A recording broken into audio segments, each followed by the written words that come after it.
Insurance news BD বীমা শিক্ষা অনুষ্ঠানে আজকে এই পর্বে প্রিয় দর্শকবিন্দু আপনাদের সকলকে স্বাগতম জানাচ্ছি। আশা করি আপনারা এই অনুষ্ঠানটি উপভোগ করছেন এবং এর মাধ্যমে উপকৃত হচ্ছেন।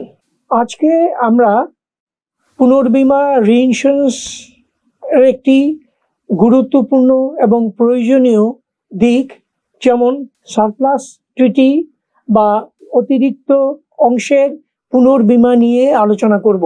এখন আসা যাক, সারপ্লাস ট্রিটি বা অতিরিক্ত অংশের পুনর্বীমা বলতে আমরা কি বুঝি।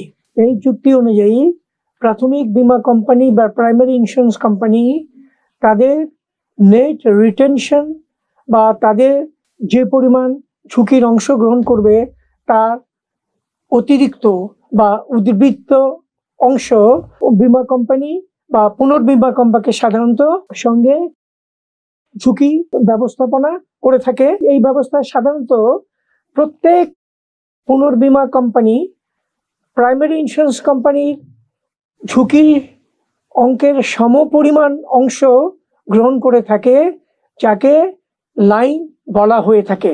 যেমন first line of surplus treaty, second line of surplus treaty ইত্যাদি। একটি দৃষ্টান্তের মাধ্যমে সারপ্লাস ট্রিটি বা অতিরিক্ত বা উদ্বৃত্ত অংশের পুনর্বীমা কিভাবে কাজ করে তা হয়তো বুঝতে সহজ হবে। ধরা যাক, প্রাথমিক বীমা কোম্পানি একটি বীমার ঝুঁকির মোট 30 লক্ষ টাকার মধ্যে নিজেদের রিটেনশন বাবদ 5 লক্ষ টাকা গ্রহণ করতে ইচ্ছুক। তাহলে বাকি 25 লক্ষ টাকা তারা অন্য পুনর্বীমা কোম্পানিকে গ্রহণ করার জন্য প্রস্তাব দিয়ে থাকে। এই ব্যবস্থায় প্রতিটি পুনর্বীমা কোম্পানি প্রাইমারি ইন্স্যুরেন্স কোম্পানির রিটেনশনের সমপরিমাণ টাকা অর্থাৎ 5 লক্ষ টাকা করে ঝুঁকিতে অংশগ্রহণ করে থাকে।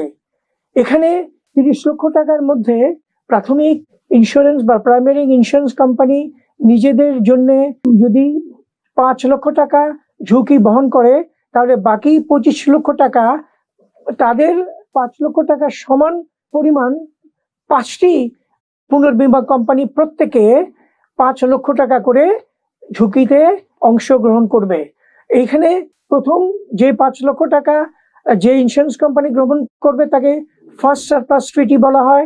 এইভাবে 5 নম্বর কোম্পানিতে যে 5 লক্ষ টাকা যারা ঝুঁকিতে অংশ নেবে তাকে ফিফথ সারপ্লাস ট্রিটি বলা হয়। এখন ধরা যাক যে ক্ষতির বেলায় 7.5 লক্ষ টাকা দাবি এসেছে, তাহলে প্রাথমিক ইন্স্যুরেন্স বা প্রাইমারি ইন্স্যুরেন্স কোম্পানি তাদের রিটেনশনের সমান পরিমাণ অর্থাৎ এই ক্ষেত্রে 5 লক্ষ টাকা দাবি পরিশোধ করবে এবং বাকি যে 2.5 লক্ষ টাকা দাবি থাকে সেই 2.5 লক্ষ টাকা বাকি 5 জন বীমা পুনর্বীমা কোম্পানি প্রত্যেকে তাদের স্ব অংশ অর্থাৎ এই ক্ষেত্রে 50,000 টাকা করে মোট 2.5 লক্ষ টাকা পরিশোধ করবে।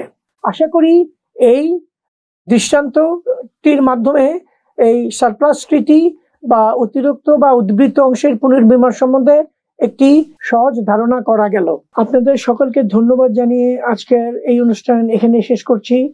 আশা করি আগামী কোনো এক পর্বে আবার নতুন কোনো বিষয় নিয়ে আপনাদের সঙ্গে আবারও দেখা হবে। সেই পর্যন্ত আপনারা সবাই ভালো থাকুন, সুস্থ থাকুন এবং ইন্স্যুরেন্স নিউজ বিডির অনুষ্ঠান নিয়মিত দেখতে থাকুন।